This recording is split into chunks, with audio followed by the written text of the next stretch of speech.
মত প্রকাশের স্বাধীনতার একটা অন্যতম বাহন হচ্ছে সংবাদপত্র, এবং প্রতিটি মানুষ, রাজনৈতিক দল, বিভিন্ন সামাজিক গোষ্ঠী প্রত্যেকেই তাদের নিজস্ব অধিকার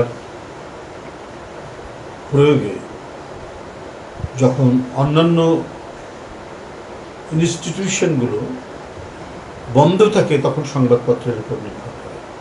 এই কারণে সংবাদপত্রকেও স্বৈরাচারী সরকারের, কর্তৃত্বপরায়ণ সরকারের লাল চোখ দেখতে হয়, এবং এই কারণে অনেকেই নিপীড়ন, নির্যাতন।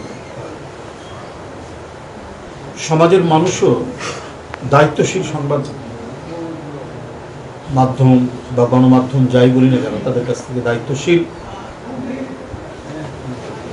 সংবাদই আশা করে।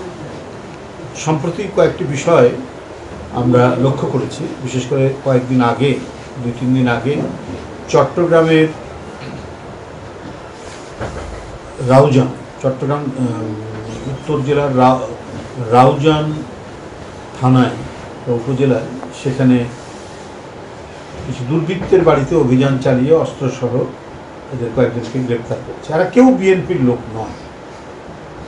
5ই আগস্টের আগে তারা দোসর, মানে ফ্যাসিবাদের দোসর বা তাদের দোসরদের যারা সমর্থক, তাদের সাথে সম্পর্কযুক্ত তারা ছিল।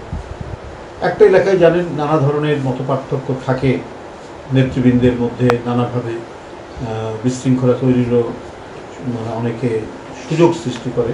তাদের বিরুদ্ধে পার্টি অত্যন্ত কঠোরভাবে সিদ্ধান্ত নিয়েছে এবং সিদ্ধান্ত নেয়।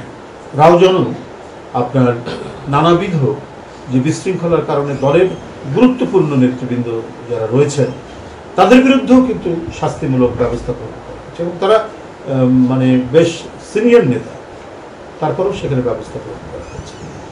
কিন্তু আমরা দেখেছি এই ঘটনায় কিছু সংবাদপত্র তাদেরকে বিএনপির নেতা বা বিএনপির কর্মী হিসাবে উপস্থাপন করেছেন। তো সেইটা সুস্পষ্টভাবে বলতে চাই যে এটা কি, এরা কেউই বিএনপির সাথে কখনোই সংশ্লিষ্ট ছিল না। 5ই আগস্টের পরে বিএনপির কিছু লোকের সাথে তারা ঘোরাফেরা করতে পারে, উদ্বাস করতে পারে, কিন্তু বিএনপির কোনো পর্যায়ে, কি উপজেলা পর্যায়ে কি জেলা পর্যায়ে, কোনো পর্যায়েই এরা দলের সাথে সংশ্লিষ্ট নয়। সে বিষয়টি আপনাদের মাধ্যমে সারা দেশকে অবহিত করলাম, এবং গণমাধ্যমের কাছেও আমাদের অনুরোধ, তারা যেন বস্তুনিষ্ঠতাকে অগ্রাহ্য করে কোনো শোনা কথা বা অন্য কোনো কথায় সংবাদ পরিবেশন করলে এটা সমাজের মধ্যে তীব্র প্রতিক্রিয়ার সৃষ্টি হয়। ঠিক তেমনিভাবে ওই বিষয়টিও বিশেষ করে বিএনপি নাম করে যখন তা বলা হচ্ছে বিভিন্ন গণমাধ্যমে, তো সুতরাং সেটি আমাদের প্রতিবাদ করা এবং সেটা খোলাখুলিভাবে আপনাদের কাছে জানিয়ে দেওয়া যে এই ধরনের কোনো ঘটনার সাথে বিএনপির কোনো লোকজন জড়িত নয়, যাদের বাসা থেকে অস্ত্র উদ্ধার করা হয়েছে।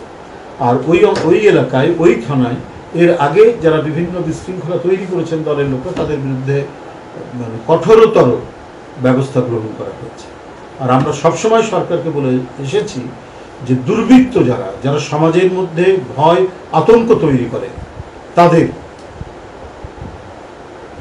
যে কোনো পর্যায়ে, যে কোনো মুহূর্তে আইনের আওতায় নিয়ে এসে বিচার বা শাস্তি নিশ্চিত করা। এ ব্যাপারে আমরা আমাদের বক্তব্যে আমরা আমাদের যে আহ্বান জানাই, সেখানে কোনো দ্বিধা নেই, এবং অনেক ক্ষেত্রে শুধু দল থেকে সাংগঠনিক ব্যবস্থাই গ্রহণ করা হয়েছে তাই নয়, অনেক ক্ষেত্রে দলের নাম ভাঙিয়ে যদি কেউ দুর্বৃত্তপনা করে, কেউ যদি সমাজ বিরোধী কোনো কর্মকাণ্ডে লিপ্ত হয়, দলের শৃঙ্খলা বিরোধী কর্মকাণ্ডে লিপ্ত হয়, এবং যেগুলো খুব তীব্র প্রতিক্রিয়ার সৃষ্টি করে মানুষের মধ্যে, তাদের বিরুদ্ধে দলের থেকেও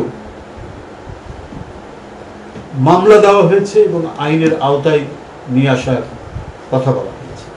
এবং সরকারকেও আমরা বারবার বলেছি যে আপনারা আপনাদের দায়িত্ব পালনে, বিশেষ করে সমাজ বিরোধী দুর্বৃত্তরা যারা সমাজে দাপিয়ে বেড়াচ্ছে, এদের বিরুদ্ধে জিরো টলারেন্স, একেবারে আপনারা কঠোর থেকে কঠোরতর ব্যবস্থা গ্রহণের কথা আমরা বারবার বলেছি। কিন্তু কোথায় যেন অন্তর্বর্তী সরকারের একটা ল্যাপস, বা আমি বলবো যে একটা ঢিলে ঢালা ভাব আমরা লক্ষ্য করি।